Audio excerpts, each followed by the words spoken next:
ಜ್ಞಾನ ಭಕ್ತಿ ವೈರಾಗ್ಯ ಯೂಟ್ಯೂಬ್ ಚಾನೆಲ್ಗೆ ತಮ್ಮೆಲ್ಲರಿಗೂ ಆತ್ಮೀಯವಾದ ಸ್ವಾಗತ.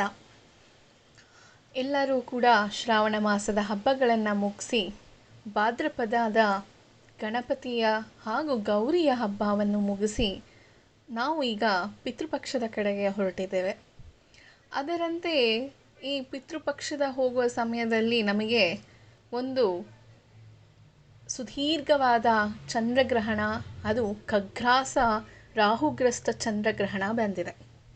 ಎಲ್ಲರಿಗೂ ಗೊತ್ತು, ಇದು ಸೂತಕದ ಒಂದು ಛಾಯೆ. ಇದು ನಮ್ಮ ನಭೋಮಂಡಲದಲ್ಲಿ ಆಗುವಂತಹ ಒಂದು ದೈವಕ್ರಿಯೆ ಹಾಗೂ ಪ್ರಾಕೃತಿಕ ವಿಕೋಪಕ್ಕೆ ಒಂದು ಕಾರಣವಾಗುವಂತಹ ಗ್ರಹಣಗಳು. ಇದು ಸತತ 3 ವರ್ಷಗಳ ನಂತರ ಇದೇ ಸೆಪ್ಟೆಂಬರ್ 7ನೇ ತಾರೀಕು ಭಾನುವಾರದಂದು ಈ ಖಗ್ರಾಸ ರಾಹುಗ್ರಸ್ತ ಚಂದ್ರಗ್ರಹಣ ನಡೀತಾ ಇದೆ.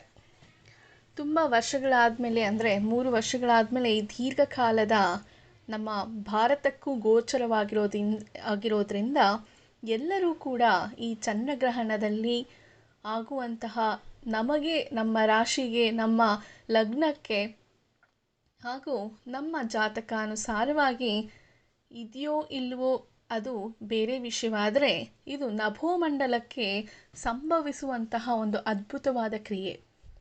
ಆಗ ಎಲ್ಲರಿಗೂ ಅನ್ವಯಿಸತ್ತೆ. ನಾವು ನಭೋಮಂಡಲದಲ್ಲೂ ಒಬ್ಬರು ನಾವು ಕೂಡ ಒಂದು ಪಾತ್ರಧಾರಿ ಆಗಿರೋದ್ರಿಂದ ಈ ದೇಶದ ಭರತಖಂಡದಲ್ಲಿ, ಭರತ ಭೂಮಿಯಲ್ಲಿ ಕರ್ಮಭೂಮಿ ಅಂತಲೇ ಕರೆಸಿಕೊಂಡಿರುವಂತಹ ನಮ್ಮ ದೇಶಕ್ಕೆ ಈ ಒಂದು ಗ್ರಹಣ ಗೋಚರವಾಗ್ತಿದೆ.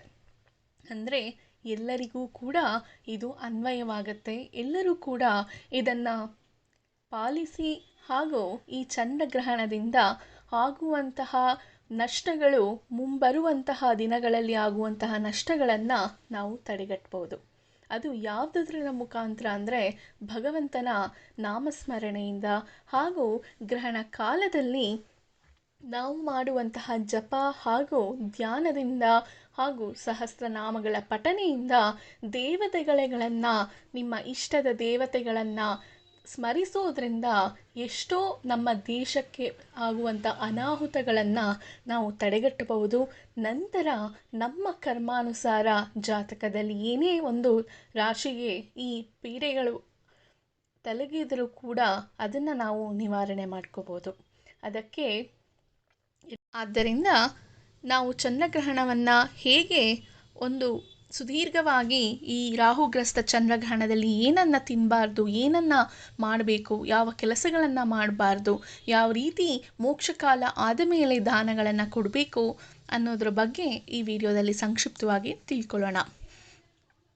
ಈ ಖಗ್ರಾಸ ರಾಹುಗ್ರಸ್ತ ಚಂದ್ರಗ್ರಹಣ 3 ವರ್ಷಗಳ ಆದ ನಂತರ ಸುದೀರ್ಘವಾಗಿ ಈಗ ಸೆಪ್ಟೆಂಬರ್ 7, 2025 ಭಾನುವಾರ ಭಾದ್ರಪದ ಶುಕ್ಲ ಪೂರ್ಣಿಮಾ ದಿನದಂದು ಸಂಭವಿಸಲಿದೆ. ಇದು ಈ ವರ್ಷದ 2ನೆಯ ಚಂದ್ರಗ್ರಹಣ. ಆದರೆ ಸುದೀರ್ಘವಾಗಿ ಈ ಒಂದು ಚಂದ್ರಗ್ರಹಣ ನಡೀತಾ ಇರೋದು ಅಂತ ಹೇಳಿದ್ರೆ 3 ವರ್ಷಗಳಾದ ಮೇಲೆ. ಈ ರಾಹುಗ್ರಸ್ತ ಚಂದ್ರಗ್ರಹಣವಾಗಿದ್ದು ಸೆಪ್ಟೆಂಬರ್ 7ರಂದು ಭಾರತೀಯ ಕಾಲಮಾನದಲ್ಲಿ ರಾತ್ರಿ 9:56 ಪ್ರಾರಂಭವಾಗುತ್ತೆ. ಮಧ್ಯರಾತ್ರಿ 1:27 ಅಂದರೆ ಸೋಮವಾರಕ್ಕೆ ಅದು ಸೇರಿಕೊಳ್ಳುತ್ತೆ. ಅಲ್ಲಿಗೆ ಮೋಕ್ಷಕಾಲ ಮುಕ್ತಾಯವಾಗತ್ತೆ. ಸ್ಪರ್ಶಕಾಲ 9:56 ಹಾಗೂ ಮಧ್ಯಕಾಲ 11:42 ಅಂದರೆ ಆ ಸಮಯದಲ್ಲೇ ನಾವು ಬ್ಲಡ್ ಮೂನ್ ಅಂತ ಏನಂತ ಕರಿತೀವಿ. ಅಂದರೆ ತುಂಬಾ ಕೆಂಪಾಗಿ ಚಂದ್ರ ಪರಿವರ್ತನೆಗೊಂಡಿರ್ತಾನೆ.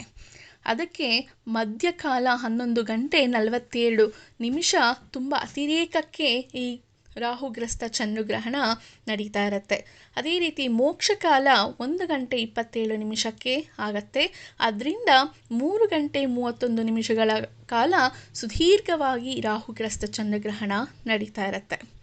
ಇದು ಪೂರ್ವಭಾದ್ರ ನಕ್ಷತ್ರ ಕುಂಭರಾಶಿಯಲ್ಲಿ ನಡೀತಾ ಇದೆ. ಈ ಸಮಯದಲ್ಲಿ ಮೇಷರಾಶಿ, ವೃಷಭ ರಾಶಿ, ಮಿಥುನ ಲಗ್ನಗಳು ನಡೀತಾ ಇರುತ್ತೆ ಅಂತಲೂ ಹೇಳಿದ್ದಾರೆ. ಈ ವಿಚಾರವನ್ನು ನಾವು ಜ್ಯೋತಿಷಾಸ್ತ್ರದ ಪ್ರಕಾರ ಚಂದ್ರಗ್ರಹಣದ ಸೂತಕ ಕಾಲವು ಗ್ರಹಣಕ್ಕೆ 9 ಗಂಟೆಗಳ ಮೊದಲು ಪ್ರಾರಂಭವಾಗುತ್ತೆ. ಸೂತಕದ ಛಾಯೆ ಖಗೋಮಂಡಲದಲ್ಲಿ ಹಾಗೂ ಭಾರತ ಕರ್ಮ ಭೂಮಿಗೆ 9 ಗಂಟೆಗಳ ಮುಂಚೆಯೇ ಒಂದು ಸೂತಕದ ವಾತಾವರಣ ಪ್ರಾರಂಭವಾಗುತ್ತದೆ. ಭಾರತದಲ್ಲಿ ಈ ಗ್ರಹಣವು ಗೋಚರಿಸುವುದರಿಂದ ಸೂತಕದ ಅವಧಿಯು ನಮಗೆ ಅನ್ವಯಿಸುತ್ತಿದೆ. ಹಾಗಾಗಿ ಗ್ರಹಣದ ಆಚರಣೆ ನಾವು ಮಾಡಲೇಬೇಕಾಗಿರೋದು ಕಡ್ಡಾಯವಾಗಿದೆ. ಈ ಗ್ರಹಣವು ಭಾರತವು ಸೇರಿದಂತೆ ಏಷ್ಯಾ, ಯುರೋಪ್, ಆಫ್ರಿಕಾ, ಆಸ್ಟ್ರೇಲಿಯಾ, ಮಧ್ಯ ಪ್ರಾಚ್ಯ ದೇಶಗಳಲ್ಲಿ ಹಾಗೂ ಪೆಸಿಫಿಕ್ ಓಷನ್ಗಳಲ್ಲಿ ತುಂಬಾ ಚೆನ್ನಾಗಿ ಈ ಗ್ರಹಣವು ತುಂಬ ಸುದೀರ್ಘ ಕಾಲ ಗೋಚರಿಸುತ್ತಂತೆ. ಆ ರೀತಿಯಾಗಿ ನಾವು ಎಷ್ಟು ಗಂಟೆಗೆ ಭೋಜನವನ್ನು ಮಾಡ್ಕೋಬೇಕು ಅನ್ನೋದು ಎಲ್ಲರಿಗೂ ಒಂದು ಗೊಂದಲವಿರುತ್ತೆ.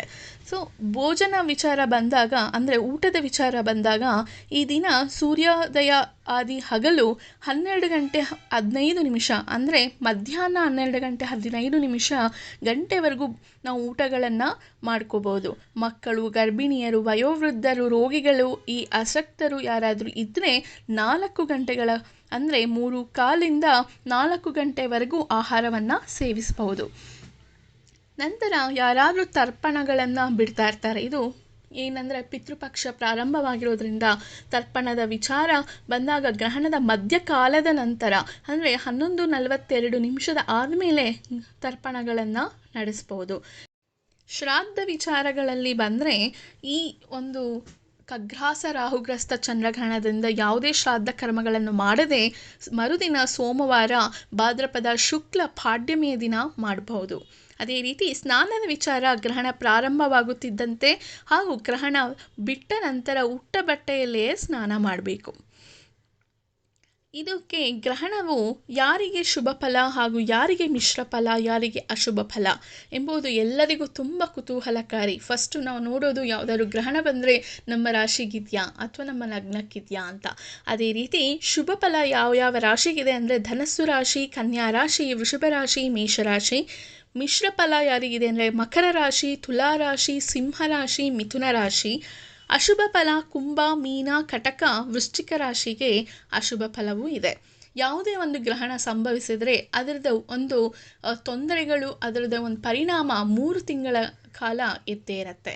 ಅದಕ್ಕಾಗಿ ಎಷ್ಟೋ ಜಪತಪಗಳನ್ನು, ಧ್ಯಾನಗಳನ್ನು ಈ ಒಂದು ಸಮಯದಲ್ಲಿ ಮಾಡಿಕೊಂಡ್ರೆ ಭಗವಂತನ ಸಂಪೂರ್ಣ ಆ ಒಂದು ಕೆಡುಕಿಂದ ನಮ್ಮನ್ನು ಪಾರು ಮಾಡ್ತಾನೆ ಎಂಬುದು ಎಲ್ಲರಲ್ಲೂ ಕೂಡ, ಸಕಲ ಋಷಿಗಳು ಕೂಡ ಇದನ್ನು ಈ ಸಮಯದಲ್ಲಿ ಮಾಡ್ತಾರೆ. ಚಂದ್ರಗ್ರಹಣದ ಸಮಯದಲ್ಲಿ ಯಾವ ಮಂತ್ರಗಳನ್ನು ಪಠಿಸಬೇಕು? ಯಾಕಂದರೆ ಚಂದ್ರ ಅಂದ್ರೇ ಮನಸ್ಸಿಗೆ ಹತ್ತಿರವಾದವನು. ಚಂದ್ರ ಚೆನ್ನಾಗಿದ್ದಾನೆ ಜಾತಕದಲ್ಲಿ ಅಂದರೆ ಮನಸ್ಸಿಗೆ ನೆಮ್ಮದಿ ಇರುತ್ತೆ. ಹಾಗೂ ಚಂದ್ರ ಚೆನ್ನಾಗಿದ್ದಾನೆ ಅಂತ ಹೇಳಿದ್ರೆ ಅವನು ವನಸ್ಪತಿಗೆ ಅಧಿನಾಯಕನಾಗಿರೋದ್ರಿಂದ ಎಲ್ಲ ರೋಗಗಳು ಕೂಡ ಒಂದು ಚೆನ್ನಾಗಿರುತ್ತೆ ಅಂತ ಹೇಳ್ತಾರೆ. ನನಗೆ ಯಾವುದೇ ರೋಗ ಬಾಧೆ ಇರೋಲ್ಲ ಅಂತ. ಆದರೆ ಈಗ ಈ ಚಂದ್ರಗ್ರಹಣದಲ್ಲಿ ಈ ಒಂದು ರಾಹುಗ್ರಸ್ತ ಚಂದ್ರಗ್ರಹಣ ನಡೀತಾ ಇದೆ ಅಂತ ಹೇಳಿದ್ರೆ ಇದರಿಂದ ತುಂಬಾ ವಾರ್ಗಳು, ಅಂದರೆ ಯುದ್ಧಗಳು ಮತ್ತು ಭೂಕಂಪಗಳು ಮತ್ತು ತುಂಬಾ ಒಂದು ವಾಸಿಯಾಗದ ರೋಗಗಳು ಹರಡುತ್ತೆ. ಇದು ಚಂದ್ರಗ್ರಹಣದ ಒಂದು ಪರಿಣಾಮವಾಗಿರುತ್ತೆ ಅಂತಲೂ ಹೇಳ್ಬೋದು. ಆದ್ದರಿಂದ ಯಾವ ಮಂತ್ರಗಳನ್ನು ಪಠಿಸಬೇಕು ಅಂತ ಹೇಳಿದ್ರೆ ಚಂದ್ರ ಬೀಜ ಮಂತ್ರವನ್ನು ಪಠಿಸಬೇಕು. ಓಂ ಶ್ರಾಂ ಶ್ರೀಂ ಶ್ರಾಂ ಸಹ ಚಂದ್ರಾಯ ನಮಃ. ಹಾಗೆ ಚಂದ್ರ ಗಾಯತ್ರಿ ಮಂತ್ರವನ್ನು ಕೂಡ ಪಠಿಸ್ಬೋದು. ಓಂ ಕ್ಷೀರಪುತ್ರಾಯ ವಿದ್ಮಹೇ ಅಮೃತ ತತ್ವಾಯ ಧೀಮಹಿ ತನ್ನೋ ಸೋಮ ಪ್ರಚೋದಯಾತ್. ಈ ಥರ ಆದರೂ ಪಠಿಸ್ಬೋದು. ನಂತರ ನವಗ್ರಹ ಚಂದ್ರ ಶಾಂತಿ ಮಂತ್ರವನ್ನಾದರೂ ಪಠಿಸ್ಬೋದು. ಓಂ ದದಿಶಂಕ ತುಷಾರಂಭಂ ಕ್ಷೀರೋಧಾರ್ಣವ ಸಂಭವಂ ನಮಾಮಿ ಶಶಿನಂ ಸೋಮಂ ಶಂಭೋರ್ ಮುಕಟ ಭೂಷಣಂ. ಈ ರೀತಿ ಪಠಿಸ್ಬೋದು. ಹೌದು, ಏನು ಮಾಡಬೇಕು ಅಂದರೆ ಗ್ರಹಣ ಯಾವಾಗ ಸ್ಪರ್ಶಕಾಲ ಅಂತಲೂ ಹೇಳಿದ್ರಿ, ಮೋಕ್ಷಕಾಲ ಅಂತಲೂ ಹೇಳಿದ್ರಿ, ಆಮೇಲೆ ಮಧ್ಯದಲ್ಲಿ ಅತಿರೇಕವಾಗಿ ಸಂಭವಿಸುವಂತಹ ಕಾಲವನ್ನು ಹೇಳಿದ್ರಿ. ಅಂದರೆ ಸ್ಪರ್ಶಕಾಲದಲ್ಲಿಯೇ ಮೊದಲು ಹುಟ್ಟ ಬಟ್ಟೆಯಲ್ಲಿ ಸ್ನಾನ ಮಾಡಿ ಬಂದು ದೇವರ ಮುಂದೆ ಒಂದು ತುಪ್ಪದ ದೀಪವನ್ನು ಹಚ್ಚಬೇಕು. ಯಾಕಂದರೆ ದೇವರ ಮನೆಗೆ ಹೋಗಲ್ಲ, ದೇವರಿಗೂ ಸೂತಕ ಆಗ್ಬಿಡುತ್ತೆ ಅನ್ನೋರಿದ್ದಾರೆ. ಅಂದರೆ ಇಡೀ ಭೂಮಂಡಲಕ್ಕೆ ಈ ಒಂದು ಸೂತಕದ ಛಾಯೆ ಆವರಿಸೋದ್ರಿಂದ ನಿಮ್ಮ ದೇವರ ಮನೆಗೆ ಆವರಿಸ್ತಾ ಇರತ್ತಾ? ಹಿಂಗಿದ್ರೂ ಗ್ರಹಣ ಆದಮೇಲೆ ಎಲ್ಲವನ್ನು ಶುದ್ಧ ಕಾರ್ಯವನ್ನು ಮಾಡಲೇಬೇಕು. ಎಲ್ಲವನ್ನು ತೊಳೆದು ನಂತರ ಪೂಜಿಸಲ್ಪಡಬೇಕು. ಆ ಸೂತಕದ ಸಮಯದಲ್ಲಿ ನಮ್ಮ ದೇವರ ಕೋಣೆಯಲ್ಲಿ, ಅಂದರೆ ದೇವರ ಮನೆಯಲ್ಲಿ ಇರುವಂತಹ ದೇವರಿಗೆ ತುಪ್ಪದ ದೀಪವನ್ನು ಹಚ್ಚಿದರೆ ಅಲ್ಲಿ ಭಗವಂತ ಆ ಸೂತಕದ ಛಾಯೆಯನ್ನು ಕಮ್ಮಿ ಮಾಡ್ತಾನೆ. ಆದ್ದರಿಂದ ಈ ರೀತಿಯಾದ ಶ್ಲೋಕವನ್ನು 3 ಗಂಟೆಗಳ ಕಾಲ ನಿಮ್ಮ ಕೈಯಲ್ಲಾದಷ್ಟು ಪಠಿಸ್ಬೋದು. ನಂತರ ವಿಷ್ಣು ಸಹಸ್ರನಾಮ, ಲಲಿತ ಸಹಸ್ರನಾಮ, ಶಿವ ಬೀಜಾಕ್ಷರಿ ಮಂತ್ರ, ಶಿವ ರುದ್ರಾಕ್ಷರಿ ಮಂತ್ರ, ಶಿವ ಪಂಚಾಕ್ಷರಿ ಮಂತ್ರ ಇಂಥವನ್ನು ಕೂಡ ಇದನ್ನು ಪಠಿಸೋದ್ರಿಂದ ತುಂಬಾ ಒಳ್ಳೆ ನೆಮ್ಮದಿಯನ್ನು ಈ ಗ್ರಹಣ ಮೋಕ್ಷದ ಕಾಲದ ನಂತರವೂ ಕೂಡ ಪಡಿಬಹುದು. ಯಾಕಂದರೆ ಇದು ರಾಹುಗ್ರಸ್ತ ಚಂದ್ರಗ್ರಹಣ ಆಗಿರೋದ್ರಿಂದ ಈ ಒಂದು ರಾಶಿಗಳಿಗೆ, ಅಂದರೆ ಕುಂಭ ರಾಶಿ, ಶತಭಿಷ ನಕ್ಷತ್ರ, ಆರಿದ್ರ ನಕ್ಷತ್ರ, ಸ್ವಾತಿ ನಕ್ಷತ್ರ ಇಂಥವರು ರಾಹುಗೆ ಅಧಿಪತಿಯಾಗಿರುವಂತಹ ಒಂದು ನಕ್ಷತ್ರಗಳಾಗಿರೋದ್ರಿಂದ ಇವರು ತಪ್ಪದೆ ಶಿವನ ದೇವಾಲಯಕ್ಕೆ ಮೋಕ್ಷಕಾಲ ಆದ ಮೇಲೆ ಶಿವನ ದೇವಾಲಯಕ್ಕೆ ಹೋಗಿ ಅಭಿಷೇಕಕ್ಕೆ ಹಾಲನ್ನು ಕೊಡೋದು, ಅಥವಾ ಗ್ರಹಣದ ಕಾಲಗಳಲ್ಲಿ ಶಿವ ಪಂಚಾಕ್ಷರಿ ಮಂತ್ರ, ಶಿವ ಅಷ್ಟೋತ್ತರ ಶತನಾಮಾವಳಿಯನ್ನು ಪಠಿಸಲೇಬೇಕು. ಯಾಕಂದರೆ ಶಿವ ತನ್ನ ತಲೆಯ ಮೇಲೆ, ಜಟೆಯ ಮೇಲೆ ಚಂದ್ರನನ್ನು ಇಟ್ಕೊಂಡಿದ್ದಾನೆ. ಆದ್ದರಿಂದ ಶಿವನನ್ನು ಒಂದು ಮೊರೆ ಹೋಗೋದು ಎಲ್ಲರಿಗೂ ಕೂಡ ಒಂದು ಸೂಕ್ತವಾದ ಸಲಹೆಯಾಗಿದೆ. ನಂತರ ಸ್ನಾನದ ವಿಚಾರ ಬಂದರೆ, ಮೋಕ್ಷಕಾಲ ಗ್ರಹಣ ಪ್ರಾರಂಭವಾಗುತ್ತಿದ್ದಂತೆ ಹಾಗೂ ಗ್ರಹಣ ಬಿಟ್ಟ ನಂತರ ಊಟ ಬಟ್ಟೆಯಲ್ಲೇ ಸ್ನಾನ ಮಾಡಬೇಕಾಗತ್ತೆ. ನಂತರ ಏನನ್ನು ಮಾಡಬೇಕು, ಏನನ್ನು ಮಾಡಬಾರ್ದು ಅನ್ನೋದು ಎಲ್ಲರಿಗೂ ಒಂದು ಗೊಂದಲ ಇದ್ದೇ ಇರುತ್ತೆ. ಅದಕ್ಕೆ ಚಂದ್ರಗ್ರಹಣದ ಸಮಯದಲ್ಲಿ ಯಾರೂ ಸಹ ಕೋಪಗೊಳ್ಳಬಾರ್ದು. ಈ ದಿನ ಕೋಪ ಮಾಡಿಕೊಂಡ್ರೆ 15 ದಿನಗಳ ಕಾಲ ಅಪಾಯವು ಎದುರಾಗತ್ತೆ. ಚಂದ್ರಗ್ರಹಣ ಸಮಯದಲ್ಲಿ ಆಹಾರವನ್ನು, ಅಂದರೆ ಊಟವನ್ನು ಏನನ್ನೂ ಕೂಡ ಸೇವಿಸಬಾರ್ದು. ಪೂಜೆಯನ್ನು ಸಹ ಮಾಡುವುದನ್ನು ನಿಲ್ಲಿಸಬೇಕು. ಆದರೆ ದೀಪವನ್ನು ಹಚ್ಚಿ ನೀವು ಪಠಿಸ್ಬೋದು. ಆ ಚಂದ್ರಗ್ರಹಣದ ಸಮಯದಲ್ಲಿ ಯಾವುದೇ ನಿರ್ಜನ ಸ್ಥಳ ಅಥವಾ ಸ್ಮಶಾನಕ್ಕೆ ಹೋಗಬಾರ್ದು.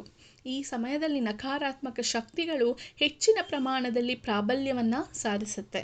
ಚಂದ್ರಗ್ರಹಣದ ಸಮಯದಲ್ಲಿ ಯಾವುದೇ ಹೊಸ ಕೆಲಸವನ್ನು ಪ್ರಾರಂಭಿಸಬಾರ್ದು. ಯಾಕಂದರೆ ಚಂದ್ರಗ್ರಹಣದ ಸಮಯದಲ್ಲಿ ನಕಾರಾತ್ಮಕ ಶಕ್ತಿಯು ಮೇಲುಗೈ ಸಾಧಿಸಿರುತ್ತೆ.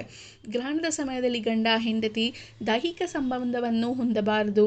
ಹೀಗೆ ಮಾಡುವುದರಿಂದ ನಿಮ್ಮ ಮನೆಯ ಶಾಂತಿ ಮತ್ತು ಸಂತೋಷ ಹಾಳಾಗತ್ತೆ. ಯಾವ್ಯಾವ ಕೆಲಸಗಳನ್ನು ಮಾಡಬಹುದು ಅಂದರೆ, ಚಂದ್ರಗ್ರಹಣದ ಸಮಯದಲ್ಲಿ ದೇವರ ಮಂತ್ರಗಳನ್ನು ಪಠಿಸುವುದು ತುಂಬಾ ಒಳ್ಳೆಯದು. ಇದು 10 ಪಟ್ಟು ಹೆಚ್ಚು ಶುಭ ಫಲವನ್ನು ನೀಡುತ್ತೆ. ಚಂದ್ರಗ್ರಹಣದ ನಂತರ ಶುದ್ಧ ನೀರಿನಿಂದ ಸ್ನಾನ ಮಾಡಿ ಬಡವರಿಗೆ ಕೈಲಾದಷ್ಟು ದಾನವನ್ನು ಮಾಡಬೇಕು. ನೀವು ಚಂದ್ರಗ್ರಹಣ ನಡೀತಾ ಇರಬೇಕಾದ್ರೆ ಹೋಗಿ ಬಡವರನ್ನ ಹುಡ್ಕೊಂಡು ಹೋಗಿ ದಾನ ಹೆಂಗೆ ಮಾಡೋಕ್ಕಾಗತ್ತೆ ಅಂದರೆ, ಬಡವರಿಗೆ ಏನನ್ನು ದಾನ ಮಾಡಬೇಕು ಅದನ್ನು ಸಂಕಲ್ಪ ಮಾಡಿ ಎತ್ತಿಟ್ಟು ಮೋಕ್ಷದ ನಂತರ, ಅಂದರೆ ಮೋಕ್ಷಕಾಲ ಸಮಯದಲ್ಲಿ ನೀವು ಸ್ನಾನ ಮಾಡಿದ ಮೇಲೆ ಗ್ರಹಣ ಬಿಟ್ಟಾದ ಮೇಲೆ ಮರುದಿನ ಅದನ್ನು ಬಡವರಿಗೆ ದಾನವನ್ನು ಮಾಡ್ಬೋದು. ಚಂದ್ರಗ್ರಹಣದ ನಂತರ ಇಡೀ ಮನೆಯನ್ನು ಶುದ್ಧೀಕರಿಸಬೇಕು. ಹೀಗೆ ಮಾಡೋದ್ರಿಂದ ಮನೆಯಲ್ಲಿರುವ ನಕಾರಾತ್ಮಕ ಶಕ್ತಿಗಳು ದೂರವಾಗುತ್ತೆ. ಗ್ರಹಣದ ಸಮಯದಲ್ಲಿ ಹಸುಗಳಿಗೆ ಹುಲ್ಲು, ಪಕ್ಷಿಗಳಿಗೆ ಆಹಾರ ಮತ್ತು ನಿರ್ಗತರಿಗೆ ಬಟ್ಟೆಯನ್ನು ದಾನ ಮಾಡುವುದರಿಂದ ಅನೇಕ ಪಟ್ಟು ಹೆಚ್ಚಿನ ಪುಣ್ಯ ಲಾಭವು ಸಿಗುತ್ತೆ ಎಂಬ ಒಂದು ನಂಬಿಕೆ ಇದೆ. ಆದ್ದರಿಂದ ಚಂದ್ರಗ್ರಹಣದ ಮುಗಿದ ಮೇಲೆ ಕೆಲವೊಂದು ವಸ್ತುಗಳನ್ನ ದಾನ ಮಾಡ್ಬೋದು. ಅಂದರೆ ಸಂತೋಷ, ಸಮೃದ್ಧಿ, ಶಾಂತಿ ಉಂಟಾಗಲಿಕ್ಕೆ ಏನನ್ನು ದಾನ ಮಾಡ್ಬೋದು ಅಂದರೆ, ಯಥಾಶಕ್ತಿ ಬೆಳ್ಳಿ ನಾಣ್ಯ ಮತ್ತು ನೀರು, ಯಾವುದನ್ನು ದಾನ ಮಾಡಿದ್ರೆ ಏನೇನು ಪ್ರತಿಫಲ ಎಂಬುದನ್ನು ತಿಳಿಸ್ಬೋದು. ನಿಮ್ಮ ಮನೆಯಲ್ಲಿ, ಅಂದರೆ ಕುಟುಂಬದಲ್ಲಿ ಯಾರಾದರೂ ಓರ್ವ ವ್ಯಕ್ತಿ ಅನಾರೋಗ್ಯಗಳಿಗೆ ಒಳಗಾಗಿದ್ದರೆ, ಈ ಆರೋಗ್ಯದ ಸಮಸ್ಯೆಗಳನ್ನು ಹೊಂದಿದರೆ, ಅಂಥ ಸಮಯದಲ್ಲಿ ಚಂದ್ರಗ್ರಹಣ ದಿನದಂದು ಒಂದು ಗಾಜಿನ ಪಾತ್ರೆಯಲ್ಲಿ ಬೆಳ್ಳಿ ನಾಣ್ಯ ಮತ್ತು ನೀರನ್ನು ಹಾಕಿಡಿ.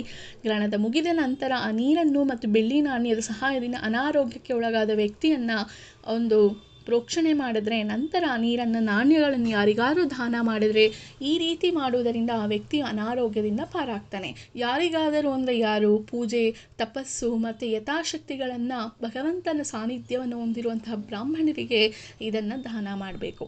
ಮತ್ತು ಹಾಲು ಮತ್ತು ಅಕ್ಷತೆ, ಧಾರ್ಮಿಕ ನಂಬಿಕೆಗಳ ಪ್ರಕಾರ ಗ್ರಹಣ ಮುಗಿದ ನಂತರ ಹಾಲು ಮತ್ತು ಅಕ್ಷತೆಗಳನ್ನು ಇರುವವರಿಗೆ ಅಂದರೆ ದೇವಸ್ಥಾನಕ್ಕೆ, ಮತ್ತು ಇದನ್ನೇ ಹಾಲು ಮತ್ತು ಅಕ್ಷತೆ ಎಲ್ಲರೂ ಕೂಡ ದೇವಸ್ಥಾನಗಳಲ್ಲಿ ಉಪಯೋಗಿಸ್ತಾರೆ, ಅಂಥವರಿಗೆ ಕೂಡ ನೀವು ದಾನ ಮಾಡ್ಬೋದು. ಬಿಳಿ ವಸ್ತ್ರಗಳು ದಾನ ಮಾಡೋದ್ರಿಂದ ನಿಮಗೆ ಬಿಳಿ ಬಣ್ಣದ ವಸ್ತುಗಳಿಂದ ತುಂಬಾ ಪ್ರೀತಿ ಎಲ್ಲರಿಗೂ ಇದ್ದೇ ಇರುತ್ತೆ. ಚಂದ್ರ ಬಿಳಿ ಬಣ್ಣದವನಾಗಿರೋದ್ರಿಂದ ಈ ಕಾರಣಕ್ಕಾಗಿ ಚಂದ್ರಗ್ರಹಣದ ನಂತರ ಎಲ್ಲರೂ ಕೂಡ ಬಿಳಿ ಬಣ್ಣದ ಬಟ್ಟೆ, ಹಾಲು, ಸಕ್ಕರೆ ಇಂತಹ ಬಿಳಿ ಒಂದು ಪದಾರ್ಥಗಳನ್ನು ದಾನ ಮಾಡುವುದು ಅವಶ್ಯಕ. ಈ ವಸ್ತುಗಳನ್ನು ದಾನ ಮಾಡಿದರೆ ಮನೆಯಲ್ಲಿ ನಡೆಯುವ ಎಲ್ಲ ರೀತಿಯ ಸಮಸ್ಯೆಗಳು, ಕಲಹಗಳಿಂದ ದೂರವಾಗ್ಬೋದು. ಬಟ್ಟೆ, ಹಾಲು ಮತ್ತು ಯಥಾಶಕ್ತಿ ಧಾರ್ಮಿಕ ನಂಬಿಕೆಗಳ ಪ್ರಕಾರ ಗ್ರಹಣ ಮುಗಿದ ನಂತರ ಅಗತ್ಯವಿರೋ ಜನರಿಗೆ, ಬಡವರಿಗೆ ಅಥವಾ ವೃದ್ಧಾಶ್ರಮಗಳಿಗೆ ಕೈಲಾದಷ್ಟು ಹಾಲು ಮತ್ತು ಮಕ್ಕಳಿಗೆ ಬಟ್ಟೆಗಳನ್ನು ಮತ್ತು ಹಾಲುಗಳನ್ನು ಕೊಡಬಹುದು. ಬಿಳಿ ಮುತ್ತುಗಳನ್ನು ದಾನ ಮಾಡೋದ್ರಿಂದ ದೇವರ ಪೂಜೆಯನ್ನು ಮಾಡಿ ಮೂಲಕ ಬಡವರಿಗೆ ಮತ್ತು ಬ್ರಾಹ್ಮಣರಿಗೆ ಈ ಬಿಳಿ ಮುತ್ತುಗಳನ್ನು ದಾನವನ್ನು ನೀಡಬೇಕು. ಈ ದಿನ ಬಿಳಿ ಬಣ್ಣದ ಮುತ್ತುಗಳನ್ನು ದಾನ ಮಾಡೋದರಿಂದ ಬಯಸಿದ ಉದ್ಯೋಗ ದೊರಕುತ್ತೆ. ಉದ್ಯೋಗದಲ್ಲಿ ಏನಾದರೂ ಸಮಸ್ಯೆ ಇದ್ದಲ್ಲಿ ಅದನ್ನು ಪಾರು ಮಾಡ್ಕೋಬೋದು. ಅದೇ ರೀತಿ ಸಾಮಾನ್ಯವಾಗಿ ಏನಾದರೂ ಪರಿಹಾರ ಅಂದರೆ ಇದು ಯಥಾಶಕ್ತಿ ಮಾಡುವವರಿಗೆ. ಯಾರ ಸಾಮಾನ್ಯ ಪರಿಹಾರ ಏನು ಮಾಡ್ಬೋದು ಅಂತ ಹೇಳಿದ್ರೆ, ಗ್ರಹಣದ ಸಮಯದಲ್ಲಿ ದುರ್ಗಾದೇವಿ, ಚಂಡಿಕಾ, ಗೌರಿದೇವಿ, ಈಶ್ವರ, ನಾಗದೇವತೆಗಳ ಹಾಗೂ ಚಂದ್ರ, ರಾಹು ದೇವತೆಗಳ ಸಂಬಂಧಿಸಿದಂಥ ಮಂತ್ರವನ್ನು, ಸ್ತೋತ್ರವನ್ನು ಜಪಿಸಬೇಕು. ಗ್ರಹಣದ ನಂತರದಲ್ಲಿ ಹೊಗೆ ಬಣ್ಣ ಅಂದರೆ ರಾಹುವಿಗೆ ಈ ಬೂದು ಬಣ್ಣ ಇಷ್ಟ.